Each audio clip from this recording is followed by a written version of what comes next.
All right, so this next song, this is actually the last song on the record, LA to Boston. The whole time we kept telling ourselves as we were cutting this record that we wanted to be a folk band, a folk rock band, and then somehow every song came out in a totally different genre. Yeah. Which is fun, and I think it makes the record a little more interesting to listen to.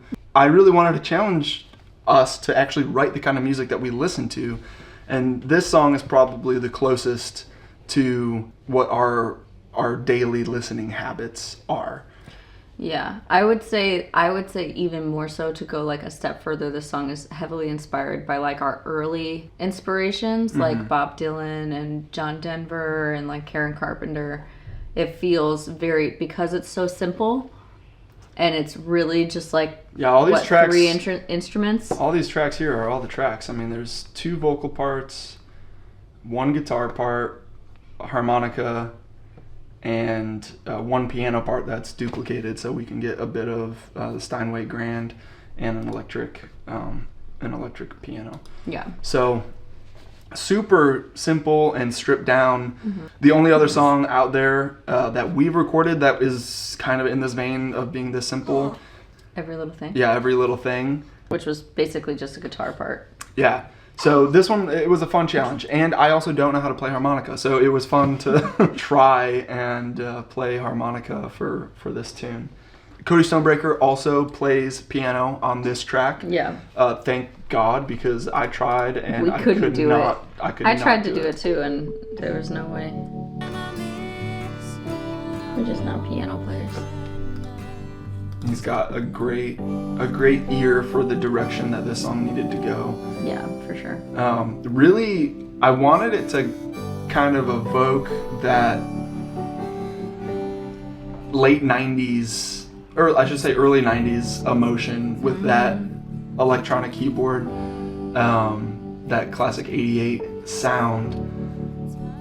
Almost like something that you'd hear like at the end of Full House or something like that. Oh, yeah, you know what yeah. I mean? Like, it just kind of brings you into a certain state of mind where you're introspective. So he nailed the piano part. The guitar part up here was fun too, because the song didn't start like this. It actually started with a much different strumming pattern. And one day Taylor and I were sitting in here just kind of messing around, and I grabbed the guitar and I started playing, and I came up with this strumming pattern, doing this weird thing with the pinky, and where you kind of like drag it down. And we thought it took us to that emotional state that we wanted this song to take you to. And then Taylor's vocals, obviously, also just perfect. Yeah, this song was very simple. We wanted it to sound very stripped, and so I didn't do a lot of harmonies. I did 1 harmony part, and I, did it 3 or 4 times throughout the entire song. Yeah. This mind's too empty to get lost in eternity. Now there's vocals, and then here's the harmonica part. From LA.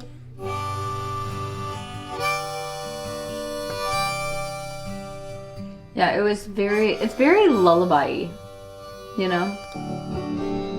Yeah. One of my biggest Rainy day. inspirations for this song is an artist named Joe Pug.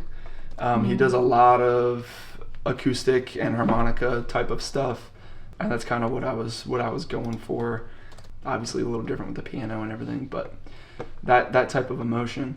This song was written, I wrote it actually in the Denver airport. I had just got a new e-ink tablet, and I was very excited to start using that to actually physically write my lyrics out, not type something, to physically write them out, but have them be digital. So I was flying from LA to Boston. I had a 5-hour layover in Denver. So I went upstairs. If you've ever been to the Denver airport, in the terminals, there's a second story, And you could go up there and there's really nothing up there besides chairs, and you could sit and you could kind of just watch everybody. So I was sitting upstairs just watching all these people, and I was like, man, this layover from LA to Boston is forever. 5 hours in an airport by yourself, just people watching, feels like a really long time. So the hook came to me, the eternity is a layover from LA to Boston, and then I wanted to, one of our other huge inspirations is Dawes. The way that Taylor Goldsmith writes songs is very Dylan-esque, where all of the choruses, I mean, not for all of his music, but for a lot of it, every chorus follows the same structure, but the lyrics are different. So you're telling several stories, and then kind of song. and then tying it all together in the end. And that's what we wanted to do with this one, just kind of tell these different stories, being like, no matter who you are, eternity is that layover from LA to Boston, whether you're a businessman or a kid, you're just doing what I was doing and sitting there introspectively thinking about the end. Well, the Denver airport will do that too. It'll do that to you. It's a weird place. Yep.